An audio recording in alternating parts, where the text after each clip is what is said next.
Welcome to Meenu Gulati channel. आज इस channel पे जो हम बात करने जा रहे हैं ये है फिनलैंड के वीज़ा के बारे में, जो कि रेजिडेंस परमिट है फॉर द स्टार्टअप एंटरप्रेन्योर।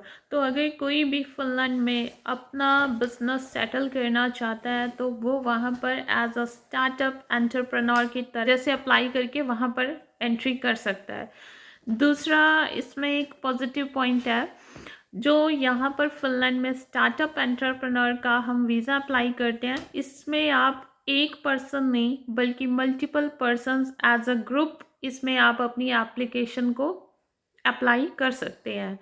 इसके लिए आपको बेनिफिट्स क्या है, देखिए आपको कोई भी इसमें इन्वेस्टमेंट नहीं करनी पड़ती है। स्टार्टिंग में आपको कुछ भी बिजनेस के लिए फंडिंग नहीं करनी पड़ती है कि हमें स्टार्टअप में अपनी फंडिंग दिखानी है बिजनेस के लिए, लेकिन आपके पास बिजनेस आइडियाज़ होने चाहिए।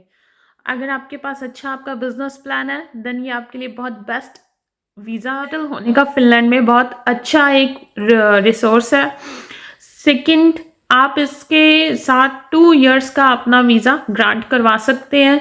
जब आपका वीज़ा फिनलैंड में एज अ बिजनेस एंटरप्रेन्योर के तौर पे या स्टार्टअप एंटरप्रेन्योर के तौर पे आपका वीज़ा ग्रांट होता है, उसमें आपके साथ आपके जो पार्टनर्स होंगे उन्हें तो अप्रूवल मिलेगी, लेकिन बाद में आप अपनी फैमिली को भी वहाँ बुला सकते हो।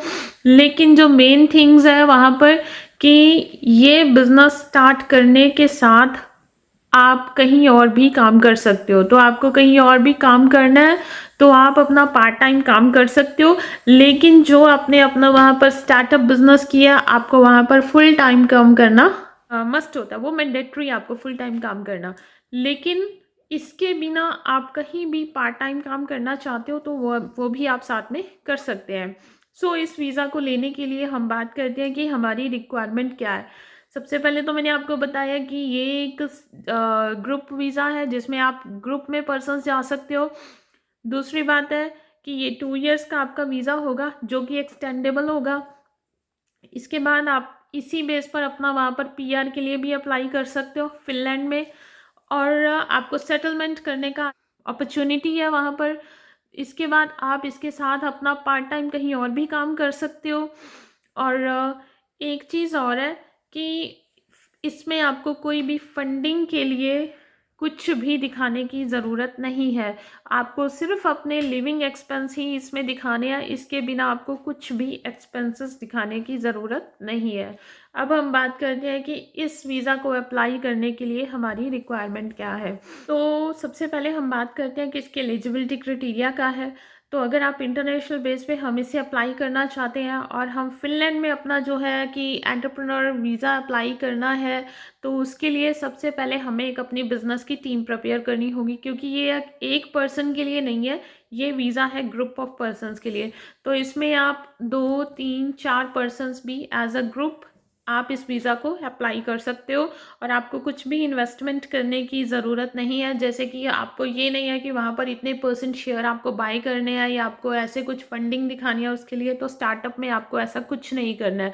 लेकिन आपको अपने बिजनेस आइडियाज़ को पूरी तरह से क्लियर और रिप्रेजेंट करना है कि जो आपके बिजनेस आइडियाज़ है वो काफ़ी इनोवेटिव है और काफ़ी वो ग्रो करने वाला होगा जो बिज़नेस होगा आपका, जिस बेस पर कि जो वहाँ की एम्बेसी है वो इस चीज़ से सेटिस्फाई हो, उन्हें लगे कि हाँ अगर ये बिज़नेस यहाँ पे किया जाता है तो इनकी कंट्री में इस चीज़ को बेनिफिट मिलेगा।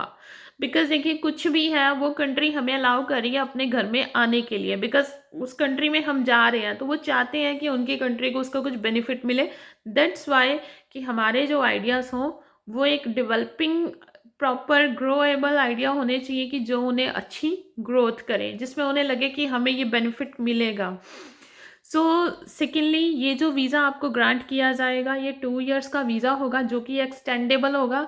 और इसमें आपको स्पेशली क्या करना है, आपका बिजनेस मॉडल, आपकी बिजनेस टीम, आपके रिसोर्स क्या हैं जहाँ से आपको बिजनेस मिलना है, उनकी पोटेंशियल आपको जो होगी अपने रिसोर्स की, और जो आपकी इंटरनेशनल ग्रोथ की उसकी जो पोटेंशियल है, हमें ये सब चीज़ें अपने बिजनेस में क्लियर करनी होंगी। तो सबसे मेन चीज़ है आपकी रिप्रेजेंटेशन में कि जो आप प्रेजेंटेशन उन्हें देंगे उसमें आपके बिजनेस का मॉडल क्या है, आप किस बिजनेस को लेके बहुत ज़्यादा आपको लगता है कि वो ग्रो करेगा।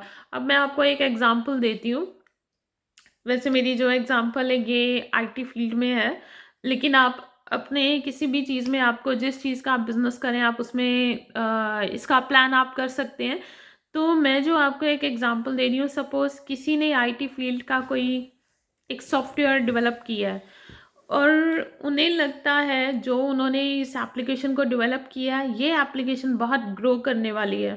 तो वो उस चीज़ को अपनी टीम मेंबर को और उसको प्रेजेंट कैसे करना है, उसके पोटेंशियल क्या होगी, उसके रिसोर्सेज क्या हैं, तो वो अपने प्रोजेक्ट को, अपनी एप्लीकेशन को लेके उसमें हर एक चीज़ उन्हें बताएंगे। ये इसके लिए, अगर हम इस एप्लीकेशन को चलाते हैं तो इसका ये बेनिफिट मिलता है, ये कैसे ग्रो अप करेगी।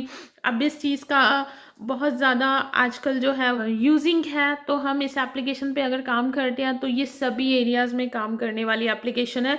ये हॉस्पिटल में भी काम करेगी, ये एप्लीकेशन आपकी मार्केट में भी काम करती है, मॉल्स में भी काम करती है, इसे आप कहीं भी यूज़ कर सकते हैं। तो उन्हें लगता है कि वो एक ऐसा प्रोजेक्ट है जो कि उनके पूरे हर जगह पर एक यूज़ होने वाली एप्लीकेशन है, तो वो उसे डेफ़िनेटली अप्रूवल देंगे कि हाँ, ये पर्सन अगर इस वे में हमारी यहाँ पर अपनी कंपनी जो है वो बिज़नेस अपना स्टार्टअप करते हैं, then it's a good idea for them. तो ये आइडिया जो होगा उनके लिए बहुत अच्छा होगा। या हम बात करते हैं कि जैसे ऑनलाइन बहुत सी ऐसी एप्लीकेशंस हैं जिन पे हम सेल परचेज़ का काम करते हैं, तो कुछ ऐसा आइडिया किसी के पास होता है कि ये हमारी पोटेंशियल है, ऐसे-ऐसे हम प्रोडक्ट्स को सेल करेंगे, परचेज़ करेंगे, ऐसे लोग हमारे से ऑनलाइन मार्केटिंग करेंगे, ऐसे हम उन्हें डिलीवरी कर पाएँगे प्रोडक्ट्स की। तो ये एक चीज़ें हैं, मतलब ऐसी ही कुछ आपका जो बिज़नेस का एक प्लान होना चाहिए जिसमें आपको लगे कि ये चीज़ एक डेवलपिंग है। आप टूरिज़्म को लेके कुछ डेवलपिंग आइडियाज़ क्रिएट कर सकते हैं, कुछ ऐसी एप्लीकेशंस बनाएँ कि हाँ, इस एप्लीकेशन में हम ये चीज़ें भी सबको प्रोवाइड कर रहे हैं। वहाँ पर इस चीज़ का लैग पॉइंट है, अगर टूरिज़्म आता है तो हम उन्हें कैसे सभी एरियाज़ में हमें उन्हें जहाँ-जहाँ घूमना है हम उन्हें हर एक चीज़ प्रोवाइड करेंगे, हम उन्हें टूरिस्ट गाइड प्रोवाइड करेंगे, हम उन्हें वहाँ पर बस कुछ भी है अपनी तरफ से राइडिंग के लिए उन्हें कुछ व्हीकल्स की ज़रूरत है तो हम उन्हें ट्रांसपोर्टेशन भी प्रोवाइड करेंगे। अगर उन्हें फूड की ज़रूरत है तो हम उन्हें फूड भी प्रोवाइड करेंगे, हम फूड डिलीवरी का भी बीच में अरेंज करते हैं। उनके बाकी शॉपिंग का भी हम साथ में उनका सब सब जगह पे उनका प्रॉपर आपका अरेंजमेंट है कि मतलब एक तरह के जिस भी प्रोफेशन में आप जा रहे हो उस प्रोफेशन में आपने सोचा कि इस एप्लीकेशन को हमने वहाँ पर रेडी किया, और अगर वहाँ पर क्लाइंट एक बार आपके पास आता है तो आप उसे मल्टी ऑप्शंस देती हो कि उसे बहुत तरह की फैसिलिटीज़ मिलती है, वन प्लेस बट मल्टीटास्किंग। तो ये एक आपका प्रोजेक्ट है एग्जाम्पल कि जिसमें आप काम करते हो और आपका लगता है कि ये अपॉर्चुनिटीज़ आपको वहाँ पर ये बिज़नेस आपका ग्रो कर सकता है, तो डेफ़िनेटली है कि आपको वहाँ पर वीज़ा मिलने के चांसेस अच्छे होंगे। इसके पीछे आपको अपनी टीम भी प्रॉपर डेवलप करनी पड़ेगी और आपको उसके रिसोर्सेज भी शो करने पड़ेंगे। ये नहीं है कि हमने टूरिज़्म का काम कर लिया लेकिन आपके पास गाइड्स की कोई वो नहीं है, आपके पास गाइड्स का कुछ ये नहीं घुमाने के लिए कहाँ-कहाँ घुमाना है, क्या-क्या उसका जब आप किसी भी चीज़ की रिप्रेजेंटेशन करते हो तो आपको उसका पूरा एक चार्ट पता होना चाहिए कि ये कहाँ से स्टार्ट हो रहा है, हमने उसमें क्या-क्या चीज़ें ऐड करनी है, उसका मॉडल क्या है, हम उसे घूमने से स्टार्ट करें, हमने यहाँ पे उन्हें लंच करवाना है, यहाँ पे उनकी रेस्ट होनी है या इस होटल में हम उनका स्टे करवाएँगे, उसके बाद हम उन्हें जब उन्होंने वापस जाना है तो यहाँ से फ्लाइट पर वापस जाएँगे, वो भी ये हमारी कैब करेंगे। तो एक तरह से सभी चीज़ें बीच में इंक्लूड हैं और हर एक चीज़ को आप उसे रिप्रेजेंट करेंगे तो कैसे कर पाएँगे, और इसके लिए आपके पास रिसोर्सेज क्या है, आपने ऐसी क्या एप्लीकेशन डेवलप की है कि वो डायरेक्ट आपसे कांटेक्ट करें और ये बिज़नेस आपका इनोवेटिव है, ग्रो करेगा उस कंट्री में। आपको उस कंट्री के बारे में नॉलेज है कि वो कौन-कौन से प्लेसेस हैं जहाँ पर कोई पर्सन घूमना चाहता है, आपको उसके बारे में प्रॉपर खुद भी रिसर्च करना पड़ेगा और जो आपकी टीम है वो भी प्रॉपर उसी हिसाब से होनी चाहिए। अगर कोई वहाँ पर ड्राइविंग करना चाहता है, जो आपको गाइड्स लेने हैं उनके पास कमर्शियल लाइसेंसेस होने चाहिए वहाँ के, ये नहीं है कि वो आपकी होम कंट्री का लाइसेंस तो उस पे उसे अलाउ नहीं होगा। तो बहुत सी चीज़ें हैं जो कि इसमें इन्वॉल्व्ड होती हैं। तो इस बेस पर आप अपना जो है बिजनेस का वीज़ा अप्लाई कर सकते हैं with the full knowledge of that project. अब सेकंड है, जितने भी डॉक्यूमेंट्स आपको इसमें लगाने हैं वो सब आपके लीगलाइज्ड होने चाहिए और साथ में आपको उन्हें ट्रांसलेटेड करवाना है। अगर कोई भी डॉक्यूमेंट आपका इंग्लिश में या स्वीडिश में या फिर फिनिश लैंग्वेज में है then it will be okay, because Finland में स्वीडिश लैंग्वेज भी एक्सेप्टेबल है, इंग्लिश भी एक्सेप्टेबल है और फिनिश तो वहाँ की लैंग्वेज है। तो ये 3 लैंग्वेजेस के बिना अगर आपकी जो किसी और लैंग्वेज में आपने अपने डॉक्यूमेंट्स प्रिपेयर किए हैं तो उन्हें आपको ट्रांसलेटेड करवाना होगा। इसमें आपके सिविल डॉक्यूमेंट्स आते हैं, अगर किसी का मैरिज सर्टिफिकेट है, किसी का बर्थ सर्टिफिकेट है, ऐसे कुछ भी डॉक्यूमेंट्स हैं आपको उसे ट्रांसलेट भी करवाना होगा और कुछ आपके इसमें आपको लीगलाइज्ड भी करवाना होता है। लीगलाइज्ड का मतलब होता है कि आपको उन्हें अपोस्टाइल करवाना होता है, जो कि आप एमबीए की तरफ से करवाते हो, मिनिस्ट्री ऑफ एक्सटर्नल अफेयर की तरफ से। और ये डॉक्यूमेंट्स जब आपके अपोस्टाइल हो जाते हैं तो उन्हें हम लीगलाइज्ड कहते हैं। सो ये 2 टास्क हैं। सबसे पहले ट्रांसलेट होने चाहिए, जितने भी आप डॉक्यूमेंट्स लगाएं अगर वो इंग्लिश में ट्रांसलेट नहीं है तो आपको उन्हें ट्रांसलेट कराना होगा। सेकेंड थिंग, आपको उन्हें लीगलाइज करवाना होगा जो भी आपके सिविल डॉक्यूमेंट्स हैं। अब हम बात करते हैं कि एलिजिबिलिटी क्या है जब आपको इस परमिट को अप्लाई करना है। आपकी टीम जो है वो प्रॉपर मेंटेन होनी चाहिए कि कम से कम 2 पर्सन्स इस बिजनेस के स्टार्टअप के लिए ज़रूर मैंडेटरी है। 2 पर्सन्स के बिना अगर कोई सिंगल पर्सन है तो वो इस वीज़ा को अप्लाई नहीं कर सकता है। और वो एक्सपर्टाइज होने चाहिए जो भी फिनलैंड में आना चाहता है, और आपका प्लान क्लियर होना चाहिए। नेक्स्ट है जो आपका, मैंने बिजनेस प्लान के बारे में बात करते हैं। फर्स्ट है आपकी टीम, लेकिन जो मेन अब सबसे पहले वीज़ा होगा वो एक पर्सन ही इस कंपनी का सीईओ होगा और जो बाकी के पर्सन होंगे उनका वीज़ा साथ में अप्लाई किया जाएगा और रिप्रेजेंट इसको सिर्फ एक पर्सन करेगा। सेकंड है आपका बिजनेस का प्लान। तो आपका जो बिजनेस प्लान है बिल्कुल इनोवेटिव होना चाहिए, ट्रांसपेरेंट होना चाहिए और जो आपके आइडियाज़ हैं वो एकदम कमिटमेंट वाले होने चाहिए कि जो दिख रहा है वो होगा। बिजनेस, अगर आपको वीज़ा ग्रांट करवाना है तो आपको उस चीज़ को ऐसे। इसमें एक चीज़ और है, जब आप अपना फिनलैंड का नॉर्वे एंटरप्रेन्योर वीज़ा अप्लाई करते हैं तो उस केस में क्या होता है, आपको अपना जो बिजनेस प्लान दिखाना होता है तो उसमें आपको ये भी चीज़ बतानी पड़ेगी कि आपका प्रीवियस क्या स्टेटस था, आपको अपने होम कंट्री में बिजनेस के बारे में क्या नॉलेज है। तो आपको सभी अपनी बैकग्राउंड भी बतानी होगी कि मैं अपनी होम कंट्री में ये काम कर रहा था, मुझे इसका एक्सपीरियंस है अपनी होम कंट्री से, तो मैं नेक्स्ट इस कंट्री में, आपकी कंट्री में आकर तो अपना ये जो बिज़नेस है ये मैं स्टार्टअप करना चाहता हूँ एज अ स्टार्टअप एंटरप्रेन्योर। तो आपको उसको बिल्कुल एक सिमेट्री बनानी होगी इन चीज़ों की कि जो आपका प्रीवियस एक्सपीरियंस, चाहे वो जॉब का भी हो, इट डजेंट मैटर, चाहे आप ये बता दें कि मैंने अपनी होम कंट्री में एक एज अ बिजनेस, आपका मास्टर्स है आपकी बिजनेस मैनेजमेंट की, तो आप बता सकते हैं कि मेरे को बिजनेस मैनेजमेंट की नॉलेज है, दैट्स व्हाई आई डिसाइडेड। तो मैं पहले ऐसे जॉब कर रहा था एंड देन मैंने डिसाइड किया कि मैंने अभी अपना एक खुद का बिजनेस के बारे में सोचा है, मेरे साथ मेरे पार्टनर्स हैं, तो मेरी एक टीम है जो कि इस बिज़नेस को काम करने के लिए रेडी है। So that's why I decided कि ये मेरा प्लान रहा है। तो इसके रिगार्डिंग देखिए, आपको कुछ भी इंफॉर्मेशन चाहिए then you can contact with me. आप अपनी फाइल प्रोसीड करना चाहते हो तो आप मुझसे कांटेक्ट कर सकते हो, और अगर किसी को बिजनेस आइडियाज़ चाहिए सो उसके रिगार्डिंग आपको खुद डिसाइड करना होगा, बिकॉज हम जिनकी फाइल प्रिपेयर करेंगे हम सिर्फ उन्हें ही सजेस्ट कर सकते हैं, लेकिन अगर आपको खुद से करना है देन आपको अपनी एप्लीकेशन के लिए खुद अपने डिसाइडेड बिजनेस के बारे में डिसाइड करना होगा कि कौन सा बिजनेस आप अब्रॉड में कर सकते हैं which is helpful for you. से ही रिप्रेजेंट करना पड़ेगा कि जो दिख रहा है बिजनेस, जो आप उन्हें प्रेजेंटेशन दे रहे हैं, आपका बिजनेस उसी टाइप से ग्रो करेगा। थर्ड कंडीशन है इंटेंशन। तो आपको अपनी कंपनी की फास्ट ग्रो का ही बिजनेस चूज़ करना होगा कि आपका जो बिजनेस है वो बिल्कुल वहाँ पर एज अ फास्ट ग्रो करेगा, ना कि इट्स अ नॉर्मल आपने कंपनी चला ली है और ठीक है इस बार इतना हो गया नेक्स्ट टाइम थोड़ा थोड़ा करके, लेकिन इसको आपको फास्ट ग्रो बिजनेस का प्लान ही चॉइस करना पड़ेगा। नेक्स्ट है रिसोर्सेज। अब आपके पास सफिशिएंट रिसोर्सेज होने चाहिए जो कि आपकी कंपनी को फंडिंग भी करे। सबसे पहले रिसोर्सेज होने चाहिए। रिसोर्सेज हर तरह से है।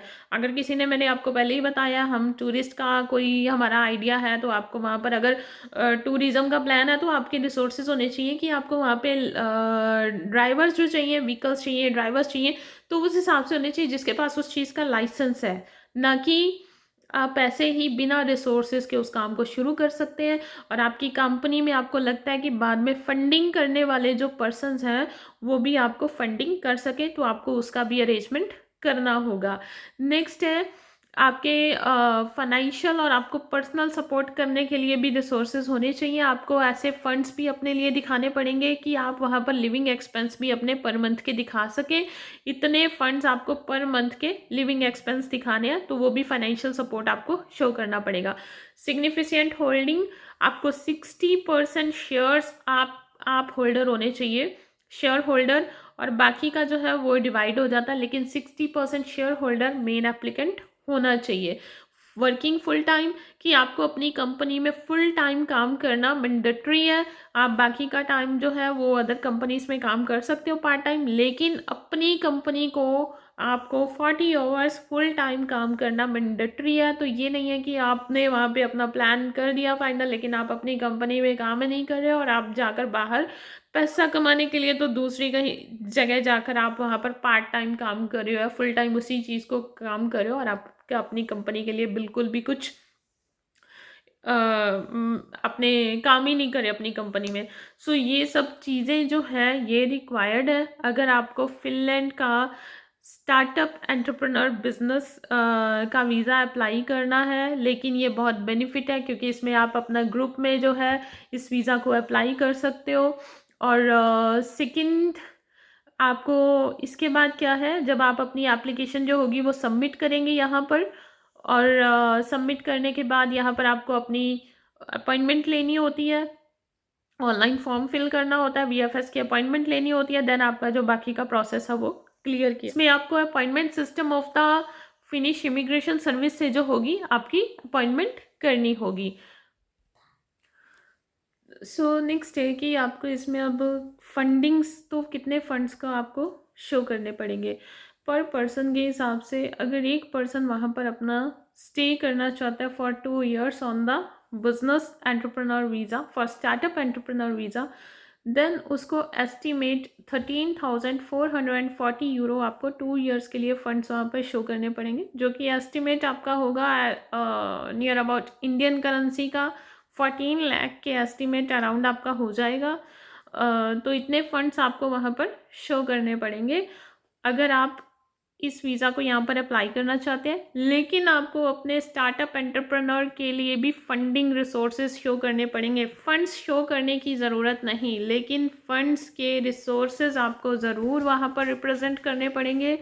सो ये सब रिक्वायरमेंट मैंने आपको बता दिया। अगर कोई भी फिनलैंड में अपना स्टार्टअप एंटरप्रेन्योर करना चाहता है देन वो ग्रुप में कर सकता है।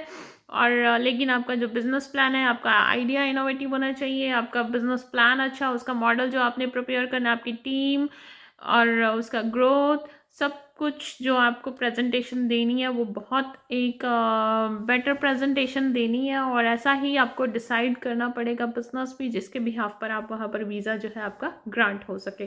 होप सो जो आज की वीडियो है फिनलैंड के लिए ये इन्फॉर्मेटिव थी और काफ़ी नॉलेजेबल है। और अगर कोई भी इंटरेस्टेड कैंडिडेट है जो कि फिनलैंड में अपना बिजनेस एंटरप्रेन्योर वीज़ा अप्लाई करना चाहते हैं, they can contact with me regarding that. तो हम ये वीज़ा अप्लाई कर सकते हैं। और मैंने आपको पहले ही बताया इसमें आपकी फैमिली का भी वीज़ा साथ में अप्लाई किया जा सकता है। और ये वीज़ा ग्रुप में ही अप्लाई होगा, इसके लिए एक पर्सन के बेस पर ये वीज़ा अप्लाई नहीं किया जाएगा। तो thanks for watch my video and please subscribe my channel and जितना ज़्यादा हो सकता है वीडियो को शेयर कीजिए और वीडियो को लाइक कीजिए।